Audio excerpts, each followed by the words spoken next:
The following program is produced by Londonderry residents. The views and opinions expressed are not necessarily the views and opinions of the LACTV staff or its volunteers, and should not be considered an endorsement by CTV20 or its staff and volunteers.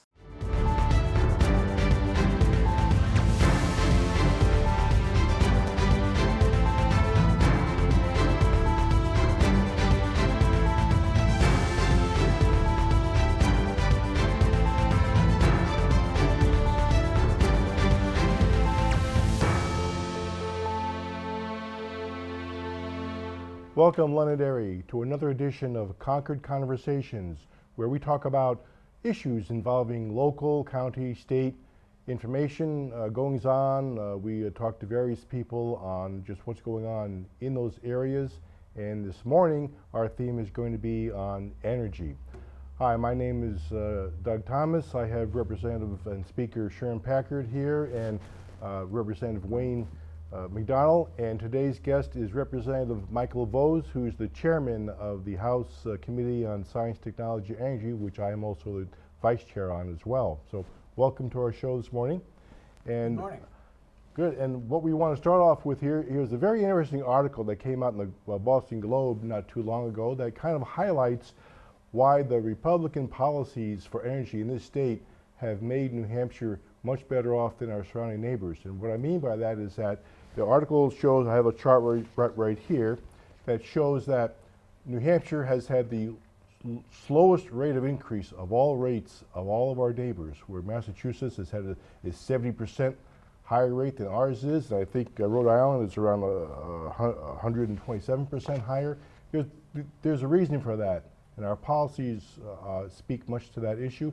So I'm going to ask Representative Vose here to explain how that happened. Well, thank you, Doug. Thank you for inviting me on the show this morning. I'm happy to talk about this news because this is great news for New Hampshire. So, electricity prices have gone up everywhere in the United States over the last few years. Everybody knows that. What they don't know is why necessarily those prices have gone up. And they also don't know what effect the energy policy of various states and national energy policy have on those costs and prices. So this analysis of recent data from the New Hampshire, the U.S. Department of Energy's Energy Information Administration has shown that costs have risen in New Hampshire over the last 5 years by about 15% for energy. But costs in the other 5 New England states have gone up by an average of 31.38 cents per percent. So it shows that New Hampshire costs have risen only half as fast as the costs across the rest of New England. Now that's an average, 31.38%. Some states like Rhode Island, the prices have gone up 39%. Our neighbor to the west, Vermont, prices have only gone up about 23%. But New Hampshire still stands out as the lowest of the 6 states with only a 15% increase over the last 5 years. Now, why did that happen? Why is that? We all get our electricity from the same place, the New England grid. ISO New England is the market supplier of our electricity. So if we all get it from the same place, how could prices go up faster in some states than in others? And the answer is public policy. Public policies that spend money, spend ratepayer dollars on subsidizing renewable energy, on subsidizing energy efficiency, on subsidizing policies like net metering, which we'll talk about later if we have time. These subsidies add costs to the price of electricity. And ratepayers, you and I, when we pay our electric bill, we pay those costs. And the 5 New England states around us have imposed much higher subsidies on renewable energy and energy efficiency than we have. Now, why has New Hampshire done this differently? The reason is we focus on the impact of costs on the average citizen. We don't take a narrow focus on supporting these renewable energy and energy efficiency policies because of their effect. What we focus on is what they cost. And we try to determine what's in the best interest of the citizens of New Hampshire. Everybody knows costs are going to go up. The cost of living always goes up. But how can you manage it so that it goes up at a moderate and predictable rate? And that's what we've tried to do with energy policy here in New Hampshire, and I think we've done a really good job, especially over the last 5 to 7 years. Well, I think that's a good point, Michael, because I might point out that Vermont is a little bit different than the rest of our New England states. Their public utilities are still in a vertically integrated system, which means that if you compare those stats, it's like comparing apples to oranges with the rest of us, which we have divestiture, which means that our public utilities have absolutely no control over the cost of the energy portion of your electric bill. None whatsoever. It is what it is. And so, to your point, Michael, state policies can affect the rest of your electric bill, and we've done very well keeping them lower, while at the same time we have very little, if no, control over the cost of energy itself. So that's an important distinction right there. Vermont. I know if Excuse me. a couple of years ago, we passed legislation a few years ago to have public service sell all its plants. Can you maybe take a couple of minutes and explain why we did that and how that's worked for the benefit of the people? Sure, that's a good question, Sherm, thank you. So actually, it wasn't a couple of years ago, it was 1996. Oh, was it that we long? passed legislation to what we call restructure our electricity markets. And all of the New England states except Vermont did the same. And what that basically meant was that we separated the distribution of electricity from the generation or manufacture of electricity. We told the utilities that we want them to distribute it, but we don't want them to generate it and make it. Well, it took until 2 years ago to complete that process, even though we started it in 1996. So Eversource was the last of the New Hampshire utilities to sell off all of its generation assets. They had 39, I think, hydro plants that they owned, that they sold. Or maybe the number was a little smaller than that, but they owned several hydro stations that they sold off. They sold off Seabrook, which they had an interest in until they went bankrupt building it. They sold off the coal plant in Merrimack, Merrimack Station, and the coal plant in Newington. They sold off all those assets. So that gave us supposedly a competitive market for making electricity. And ISO New England supervises that market, but it's not truly competitive. It's regulated through a complicated series of processes that ISO New England has developed to try to manage the flow of electricity because it comes from a lot of different sources. And so it's not completely competitive, but it's more competitive than it was. And the idea behind that was that, okay, competition usually leads to lower prices. And so if we create competition in the generation of electricity, it should bring down the cost. And to some degree, that has been true. But public policies have gone the other way.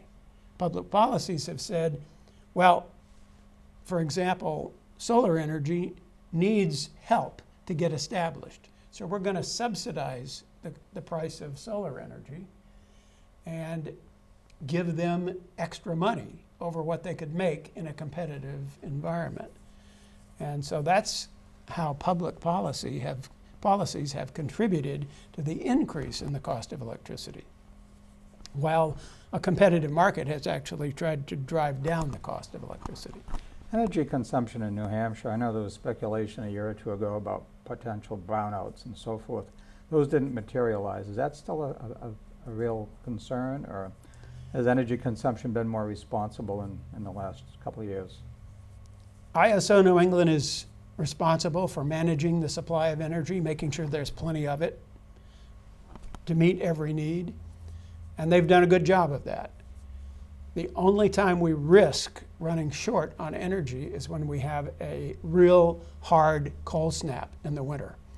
And the reason for that is because natural gas, which is the primary source of the generation of electricity in New England, gets diverted for home and business heating purposes. That has top priority. So there's less gas available for generating electricity. And when that happens, we run the risk of brownouts and blackouts. And So the milder winters have been a big help in that regard. we've had mild winters recently, and that has prevented any significant problems. But we have had, in not too distant memory, remember the winter of 2014, we had a 2-week prolonged cold snap that put the region very close to having rolling blackouts, because the cold snap lasted just long enough that the natural gas supplies really plummeted. And we just barely held on by generating electricity using oil and using coal. But we've now essentially closed all of the coal plants except for Merrimack Station and Bow. It's not technically closed, but it hasn't been operating much lately. They've had some technical issues, some mechanical issues, et cetera, and some permit violation issues as well.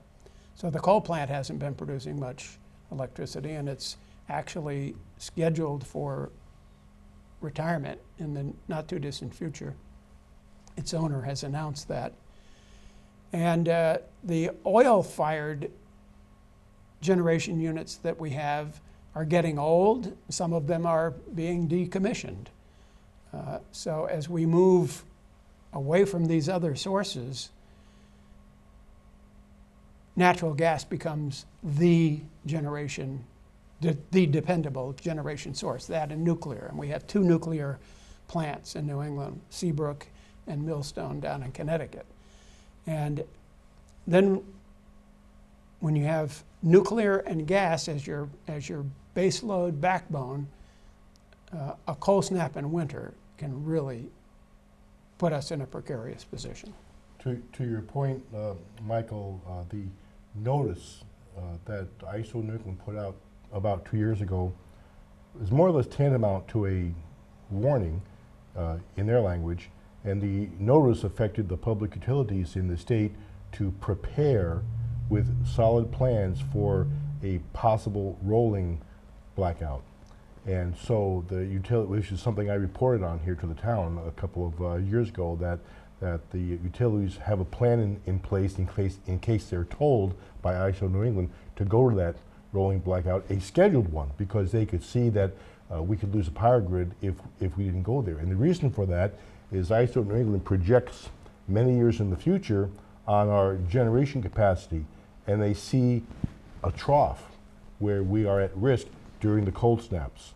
And I think public policy has a lot to do with that trough, because as we get farther away from coal and oil, like you said, and more on renewables, we all know renewables cannot sustain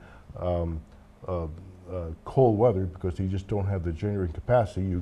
You can't make electricity when you're covered with snow or the sun doesn't shine, right? And the wind doesn't blow. So, and the fact that we have very little capacity for getting more gas import into the state to cover those baseline projects. And that's something I believe you spoke about earlier about the whole nation. We have plenty of natural gas, but we just can't get it. Our nation is the Saudi Arabia of natural gas. We have a lot of oil in our country too, and as they pump that oil, the reservoirs from which the oil comes from fill up with methane, which is natural gas. And so as they pump out the oil, we end up with even more natural gas. And we have reportedly enough natural gas reserves that are proven reserves, not speculative reserves, but proven reserves, to last for over 200 years in this country. And so there's plenty of natural gas.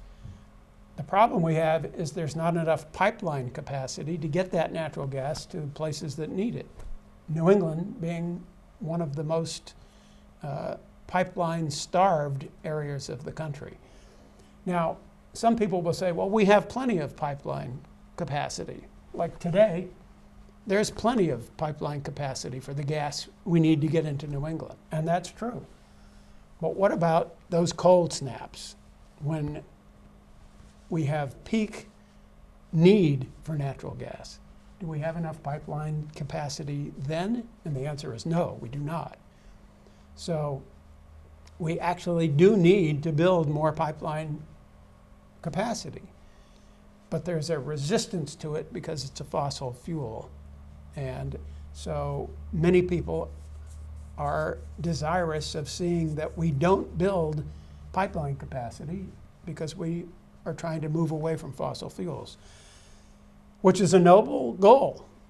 I think we'd all like to move away from fossil fuel if we could, but you have to have something to replace the energy with before you move away from it.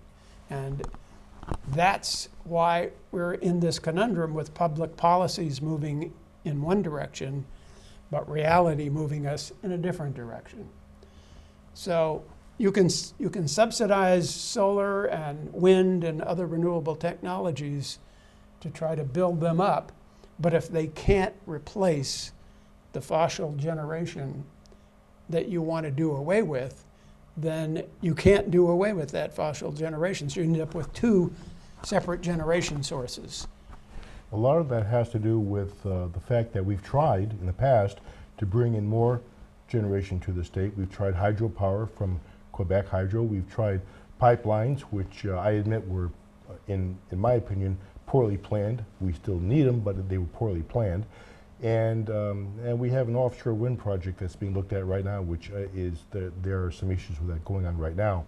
But one of the issues in the past was the process for even citing new programs was very long and arduous. And I believe that through your efforts and the efforts of our committee, the Republican policies has been to try and reform a lot of the citing policies we have with the with the SEC. And I think the latest one that we're dealing with right now is HB 609, which has reformed the SEC office and the citing policies. Could you talk a little bit about that? Sure, I'd be happy to. It's been a long process. I've been working on SEC reform for 4 years now. There have been 2 major study committee efforts to gather public input about the best way to reform the site evaluation committee. Dozens of stakeholders have participated in that process. And HB 609, which is a bill that passed both the House and the Senate this year, is the culmination of that effort. We did pass HB 281 last year, and that made some minor reforms of the site evaluation committee. For example, it made enforcement the responsibility of the Department of Energy rather than the Public Utilities Commission. But HB 609 takes it the rest of the way and does other reforms, important reforms to the site evaluation committee that will make it faster, make the process faster and cheaper, and will facilitate the siting of new generation around the state. But it still includes public hearing, which is an important part of that. The public input process was retained. One of the major reforms of HB 609 is it reduced the site evaluation committee from 9 people down to 5 people. Because at 9 people, what they were discovering was that they had trouble getting a quorum. They had trouble getting people to show up for meetings. And the 9 members of the old site evaluation committee before this reform or members of state departments, the Department of Transportation, the Department of Environmental Services, the Department of Health and Human Services, so on and so forth. And the new vision of the Site Evaluation Committee is that it'll be the 3 commissioners of the Public Utilities Commission, 1 public member, and the commissioner of the Department of Environmental Services. And those 5 people will be able to meet more regularly and more promptly to move energy siting projects along more quickly through the process, which is an extensive review process, because siting a new energy project, whether it's a nuclear power plant or a gas plant or a renewable facility, there are a lot of environmental, water issues involved, traffic congestion issues involved. So it's a process that has to be done very meticulously and very carefully. But we want to speed it up so that it costs less money. Michael, in your estimation and in your feeling, is there any way, I mean, I think the whole nation, at least most of it, realizes that we have to start moving away from fossil fuels. But to your point, that it has to be done properly and it has to be done at a pace that is going to work. Is there any way that we're going to eliminate fossil fuels at some point in the future without nuclear? Not without nuclear. Nuclear is the key, in my judgment, and a lot of other people's judgment, to the future of energy in our country. It is carbon emission free, and it produces the greatest volume of electricity of any of the existing sources of electricity generation. And it's dependable, 24/7. Nuclear is definitely the wave of the future. Will we eliminate fossil fuels at any point in the near future? No. Fossil fuels will be in our future for at least 50 or 75 years. There's just no way around it, unless there's some remarkable breakthrough in renewable technologies, something that nobody's thought of before. Because existing solar panel technology, existing wind turbine technology, existing hydrogen technology, they're all expensive. They're all, for the most part, intermittent. They're not 24/7. And so they don't replace fossil fuel very well, unfortunately. I think to your point, Michael, you bring up a very good point that was mentioned earlier, where our policies, our Republican policies, focus on what's the cost of this to our taxpayers, whereas our on the other side of our fence talk about we need all of this now. Let's worry about how it costs later and how we'll pay for it later. And I think that's why the other 6 states are in the straits that they're in now, because we've paid attention to the cost. And to your point about nuclear, we're talking about the new technology nuclear. Much safer, cheaper to build, much more reliable. We're talking about Generation 4 reactors, although the Generation 3 reactors are still working quite well for those that we have it. And what troubles me is that the U.S. is far behind in our nuclear energy buildup. We all know that France relies almost totally on nuclear energy for their electricity needs, but also China. They have 55 reactors in their country, many of them the new Generation 4.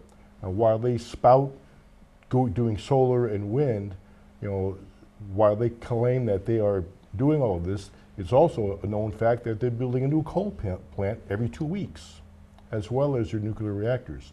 So they're covering the entire field. And that speaks to my opinion, which is we should have a balanced approach to our energy here in New Hampshire, because we have no real natural resources. So a balanced approach of renewables, nuclear in the future, it's still a few years away, while we rely on natural gas right now, I believe is the key to a solid policy in the state. How do you feel about that? Absolutely. As I said at the very beginning, we focus on what are these new technologies going to cost. we'd try to do a cost-benefit analysis. Okay, it'll cost this, and the benefits are this. Is that justifiable? And then you take it into account, because we as legislators, we see the big picture. We see what the Health and Human Services budget is going to cost. We see what education is going to cost. We see what other government services are going to cost. And we try to factor all of that information together to figure out, well, what should an increase in energy cost look like? How can we manage it so that it doesn't put undue stress on the citizens of our state? We don't want to have people in our state becoming subject to energy poverty. And that could very well happen, as it may happen in other New England states, by driving up the cost of energy through these policies. The opposition to nuclear, I remember way back when Seabrook was first introduced, the protests and the controversy that surrounded it. And I haven't seen that. Maybe I'm missing something, but it seems like it's more accepted than it was. Maybe not totally, but it's less controversial, isn't it, than it was, nuclear? It is, because the new generation that Doug was talking about, the Generation 4, the small modular reactors, are much safer. They produce much less waste, radioactive waste that has to be stored for years and years and years. So I think there is less opposition to nuclear because of the characteristics of the new generation of reactors. But I also think there's less opposition because I think there's a growing awareness amongst people around the country that nuclear is going to be an important part of our energy future. It's just unavoidable. That's right. I think even right now, there's legislation pending in Massachusetts that will call nuclear to be part of their clean energy program basket. I believe the EU, a couple of years ago, has already included nuclear as part of their clean energy basket of tools to use. And I think it's important that people here understand that the new nuclear is something we need to look at. It's still a little expensive, but we need to get it on the board going as well. I'd like to shift slightly. You mentioned earlier in the program about net metering.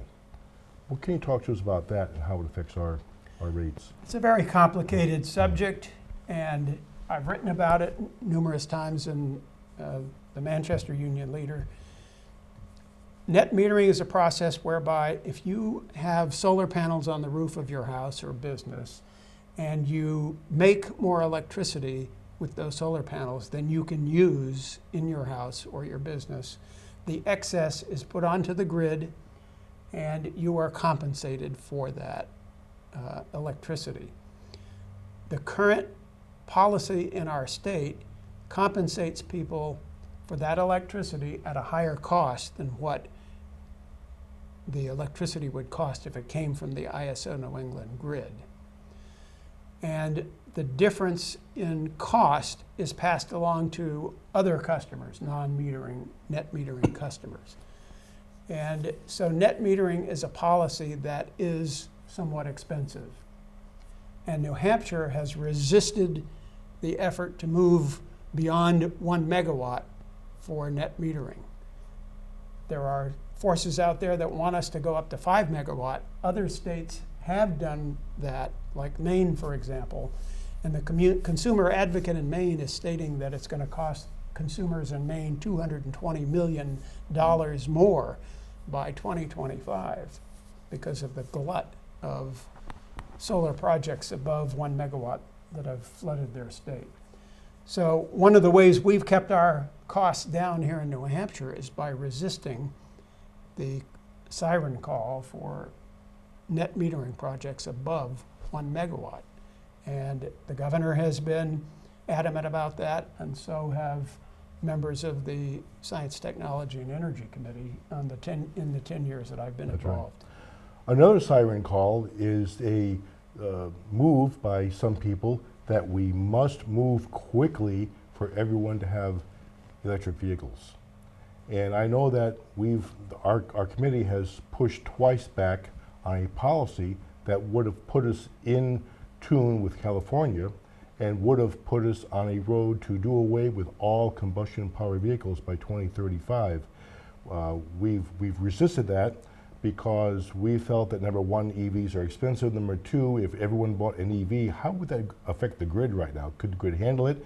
And are they that much cheaper? So we are looking at a very cautious approach. Buy them if you want, but I don't believe there should be any mandates or any policies that would result in a mandate. What's the problem right now? If everyone had an EV right now, how would that affect the grid? Obviously, it would increase the amount of electricity that we need if we were powering all our cars with electricity. But this is a even more fundamental issue to me than just the power demand on the grid. To me, this is a consumer issue. People shouldn't be told what to buy. Forced, not told. Yeah. They're forced. Or forced. Right. People should have that make that choice on their own. And to me, that's a core American principle: economic freedom and individual And the freedom. batteries are horrendously expensive, right? on They those? are extremely expensive and mostly made in China.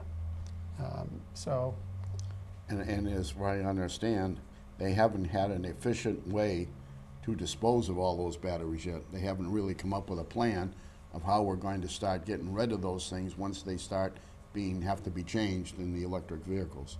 And we just passed a bill a couple of weeks ago that will make it illegal to put a lithium-ion battery in a New Hampshire landfill. So where are all those batteries going to be disposed of? It's a big question.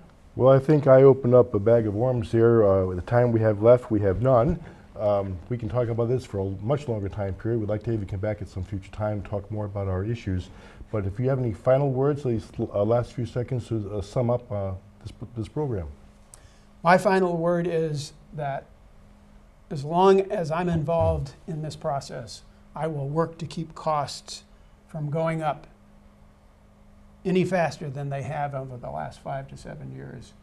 It's imperative that we focus on cost, not just the result of what those costs can buy. And as your vice chair, I fully support you. And we work as a great team to keep those costs down. I think it's important for Londonderry to know that having a team such as this on the energy committee is very, very helpful for people here to know that we're working very hard to keep your energy rates down as much as we can. Sherm? Well, I'll just close with this. First of all, I want to thank everybody for watching. This is another episode of Concord Conversations where we try and bring reliable, truthful information to the people in what the reality is of what's really going on. And so, well, thank you all for watching. Thank you, Michael, for coming down and doing this with us. And we will continue doing these shows to bring information to the people and the citizens of Londonderry.